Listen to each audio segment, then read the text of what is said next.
Hi there. If you're watching this, you may be considering converting to Islam, and it may seem like a good idea to you at the moment. After all, you've probably been told that the word Islam means submission, and that this simply refers to submission to God. If you believe in God, why wouldn't you want to submit to Him? Makes sense, right? Not so fast. There are two main reasons you should slow down and think about this a bit more carefully. First, according to the Quran, you can only submit to Allah by fully submitting to all of the decisions of Muhammad. In chapter 4, verse 65 of the Quran, Allah declares, "But know, by your Lord, they can have no faith until they make you, O Muhammad, judge in all disputes between them, and find in themselves no resistance against your decisions, and accept them with full submission." Notice, you can have no real Islamic faith until you make Muhammad judge in all disputes, and you find no resistance in yourself against any of his decisions. You have to accept Muhammad's decisions with full submission. So, while the word Islam does mean submission, it's really the religion of submission to a man, because according to the Quran, you can only submit to Allah by submitting to Muhammad. The second reason you should proceed with caution here is that Muhammad ordered his followers to execute anyone who leaves Islam. For instance, in Sunan an-Nasa'i 4067, we read, "The Messenger of Allah said, 'Whoever changes his religion, kill him.'" So, if you convert to Islam without doing any careful research, and you later decide to leave Islam, you'll be under a death sentence for the rest of your life. Islamic preachers will send you threats, warning you that once they're in power, you'll be executed. This is a part of our religion. There's a reason to it. Yeah? There's a reason why there's a capital punishment. Because people like you, little weaklings, who leave their religion and cause corruption in the land by spreading it, the capital punishment in Islamic law would be applied to you. We have no doubt. And we're proud of that. Yeah? Capital punishment will be applied in an Islamic state. Yeah? Converting to Islam isn't like joining a club that you can simply leave once you change your mind. It's something that follows you forever through threats of violence. If you're going to convert to a religion that will sentence you to death for changing your mind, here again, you should make sure you understand what you're getting into and why you're getting into it. So, why are you considering converting to Islam? Do you have a Muslim friend who's trying to convince you to convert? Has someone been sending you videos filled with amazing proofs that Islam is true? Did you bother to carefully examine these proofs that were presented to you? Did you look up the references? Did you research responses to these arguments? No, you didn't. Because if you had carefully examined the arguments for Islam, we wouldn't be having this conversation right now. You wouldn't be thinking about converting.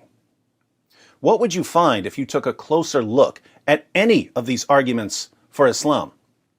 Muslim preachers and apologists claim that the Quran is filled with amazing scientific insights that couldn't possibly have been known in the 7th century. Do yourself a favor. Look up the verses and see what they actually say. They never say what the Muslim preachers and apologists claim they say.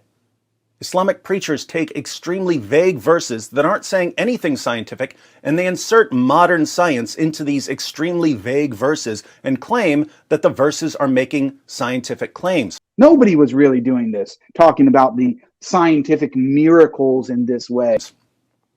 The reason they have to go to vague verses is that all of the clear scientific claims in the Quran are completely wrong.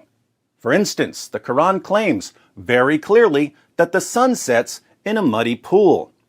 In a passage about the travels of someone named Dhul Qarnayn, usually thought to be Alexander the Great, we read in verses 85 to 86 of chapter 18, "So he followed away until, when he reached the setting place of the sun, he found it setting in a spring of black, muddy, or hot water. and he found near it a people. The Quran claims that the sun sets in a muddy pool, which means that the sun is much smaller than the earth, and that there are people who live there. If you ask your Muslim friends about this, they'll tell you that you have to reinterpret the passage. They'll say that the Quran is only claiming that Dhul Qarnayn saw a reflection in a pool of water and that it appeared to him as if the sun were setting in that pool.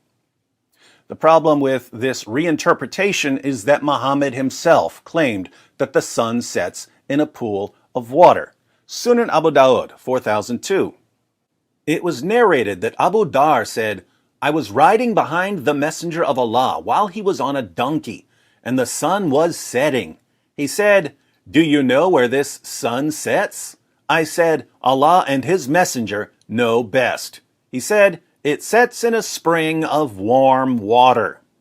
There's nothing about Dhul Qarnayn here, so this can't be referring to something Dhul Qarnayn saw.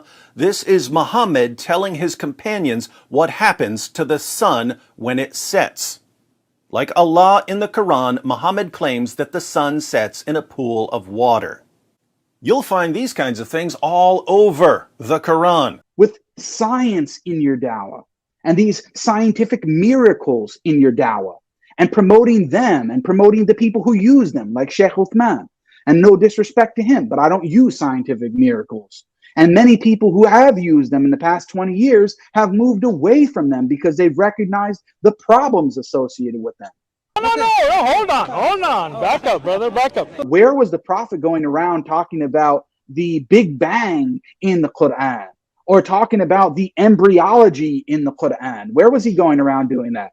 He wasn't. He was not going around doing that. If you could show me narrations where him or the companions of the Salaf as-Salih were going around doing that, then we'll accept it. The Quran claims that semen is formed between the backbone and the ribs, that the earth is flat, that there are 7 earths, that the sun orbits the earth, that human embryos are blood clots, that the sky would fall on the earth if Allah didn't hold it up, and that stars are missiles that Allah uses to shoot demons who try to sneak into heaven. Did your Muslim friend bother telling you any of this? Here again, if you bring up these verses to a Muslim preacher, he'll tell you that you have to reinterpret them. Notice, you have to reinterpret all of the clear scientific claims of the Quran because they're all wrong. Then you have to insert modern science into hopelessly vague verses in order to get the scientific miracle. Why? Because they recognize the problems with it. They recognize the problems with it from a certain understanding of Islam, that this was not used in the beginning of Islam. It was not used by the Prophet. It was not used by his companions. And not only that, science is ever changing. So when you use these type of things and they change, then what? Now you try to move to something else.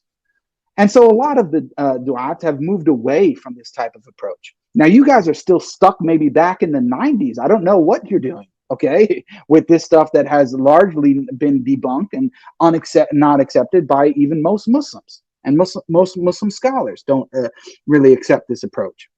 Standard narrative has holes in it. That's what I'm going to say.